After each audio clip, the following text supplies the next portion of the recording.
This is the Iranian Shahed drone costing $50,000 per unit. And this is the Patriot missile defense system costing $4 million per shot. So for every Shahed drone, USA and its allies have to spend more than $4 million because multiple interceptors need to be used for one single projectile. The funny thing is, US just copied Iran and released its own version of the Shahed drone called the Lucas, costing roughly 35 grand per unit. I'm ABC 15's Craig McKee. This is the Lucas drone, 9 feet 8 inches from nose to tail, 8 feet 2 inches across. It's built by SpectraWorks here in Phoenix, and it's being used as both a cost-saving way to infiltrate airspace and overwhelm Iranian air defense systems. The Iranian Shahed drone has been seen hitting both foreign and U.S. assets throughout the Middle East. The U.S. has its own version, the Lucas, or Low-Cost Unmanned Combat Attack System. It's a version of the Phoenix-based SpectraWorks FLM-136, which was reportedly reverse-engineered from the Iranian Shahed drone. They originally designed to be a target surrogate. The idea was to look and operate a lot like an Iranian Shahed drone so that we could practice shooting them down. I can give you hundreds of more examples showing how expensive US military gear is. Now, in this video, I'm going to explain why US is losing the arithmetic of war in spite of having the largest military budget in human history. I'm going to show you why just comparison of the total budget is a misleading idea. First, let me give you a comparison between US and China. So US spent roughly close to $1 trillion back in 2025 on defense versus China's roughly $235 billion. Now, on paper, it seems that US military budget is 4 times that of China, and thus US has a 4 times more powerful military than China. But we need to dig deeper in order to get a full view of the situation. There is something called the purchasing parity. $1 in US doesn't buy the same stuff as the $1 in China. This is mostly due to the difference in per capita GDP and other factors as well.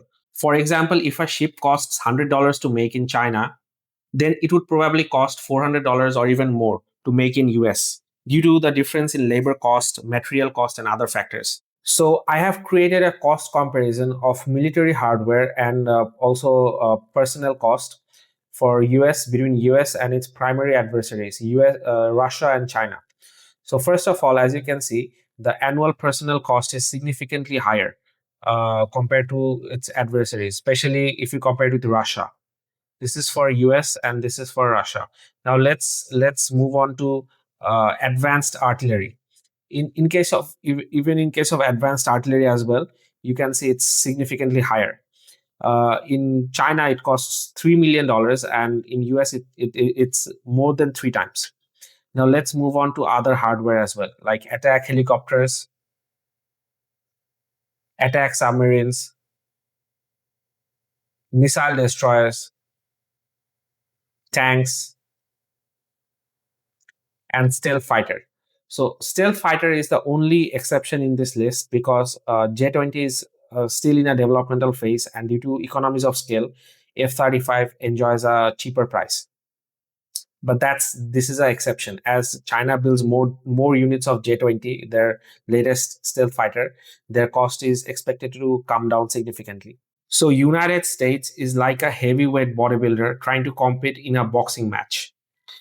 So bodybuilder might gain advantage during the first few rounds, but as the game progresses, the bodybuilder gets tired and doesn't have the stamina to match the boxer.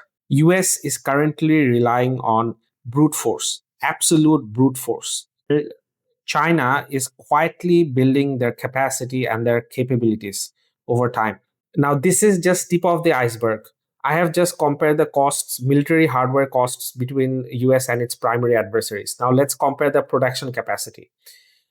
In case of an actual war, which country will be able to produce the most amount of military hardware based on the raw material availability, labor availability, production capacity, and other factors? Let's compare that. Now, in order to give you a good idea about the production capacity, let me tell you a story first. Now, before the Ukraine war, US was producing roughly 14,000 artillery shells per month. And when the Ukraine war started, US set an emergency target of roughly 100,000 artillery shells per month by 2025. We have already entered 2026. Now, at this moment, US is producing roughly 40,000 artillery shells per month. So they're way short of their targeted production, as you can see. On the other hand, Russia is currently producing 250,000 artillery shells per month, which is insane, which is like more than 5 times that of US capacity, and more than entire US and NATO capacity combined. Let me tell you about another absurd, absolutely absurd fact.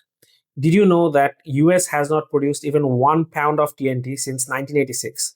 So for the past 40 years, the country had been importing TNT, which is a key raw material for armaments, shells, artillery, guns, and all sorts of other arms and ammunitions. It used to import this particular key ingredient from other countries. Due to the Ukraine war, as US has been facing the shortage, TNT shortage recently, the US administration have decided to set up a new plant in Kentucky, which won't be operational until 2028. Now, let's also look at the naval production capacity for a bit. China's shipbuilding industry is currently more than 200 times larger than that of US. Let that sink in for a moment. It's more than 200 times larger than that of US. That only means that in one given year, if US can produce one ship, then China can produce more than 200 ships. This has resulted in China's ever growing fleet of navy. On the other hand, the US fleet is expected to shrink over the years. Now, let's also talk about the bureaucracy of Washington. Russia currently has a capacity of producing more than 5,000 long range attack drones per month, which mostly is the Iran's Shahed type drones. Now, Russia copied this design and went from 0 to 5,000 per month capacity within just 2 years. On the other hand, Washington and US military has a timeline of roughly 7 to 17 years to move from ideation to production phase. So you can imagine the difference.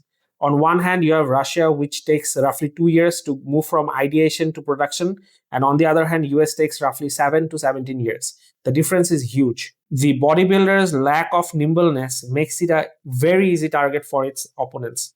Now, if you consider this whole phenomenon with a boxing match and consider US as a bodybuilder, then you will realize that US might win round 1 or 2 or 3 even. But over the long run, as the fight progresses, the fight is decided by who still has ammunition in round 8, who can replace a destroyed ship in weeks instead of years, who doesn't have to call their enemy to ask for TNT. The bodybuilder is still the most impressive thing in the room. The question is whether the room knows how long the fight is going to last. Now, whatever I have discussed so far about US not being able to continue in a long-standing war and how US has turned into a huge bodybuilder who cannot stand a long-standing boxing match is coming true in the US-Iran conflict. When Trump attacked Iran, he thought that the fight is going to be over in 1 or 2 days, just like Venezuela. But he was surprised when the war is being dragged on for a longer period. Various news agencies have reported that some of the Gulf countries only have a few days of stockpile left. Now, this could be true because many of the Gulf countries are being pounded severely by Iranian missiles. One of the reasons could be that their stockpile is going down at an alarming rate, and since they're not being replenished, so Iranian missiles are able to evade the defensive systems. These interceptor missiles have a very slow production rate.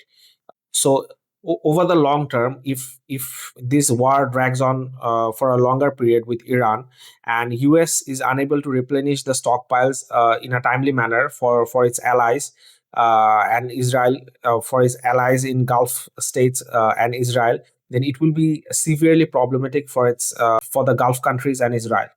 Because over the long term, what's going to happen is that Iran is going to keep on firing those cheap drones and missiles, and they will be left in a problematic situation trying to defend with severely expensive interceptor systems. For example, over the last couple of days of fighting, it has been reported that Iran spent roughly 200 to 400 million dollars on all the missiles and drones and everything. On the other hand, the Gulf states and Israel spent roughly $5 billion to defend their territories using those interceptors. So the is 5 times for its allies compared to Iran. And if the war drags on for a longer period, then this arithmetic of war will shift in Iran's favor over the long term. This will severely impact US's ability to negotiate with Iran on a favorable deal. And over the long term, this will severely impact, if this war drags on, it will severely impact oil prices, which will also negatively impact the economies of Japan, other Asian countries, and also USA. On top of this, the another interesting part is that if oil prices keep on going up, then it will benefit Russia. So if you like this video, then please subscribe and like and click on the like button.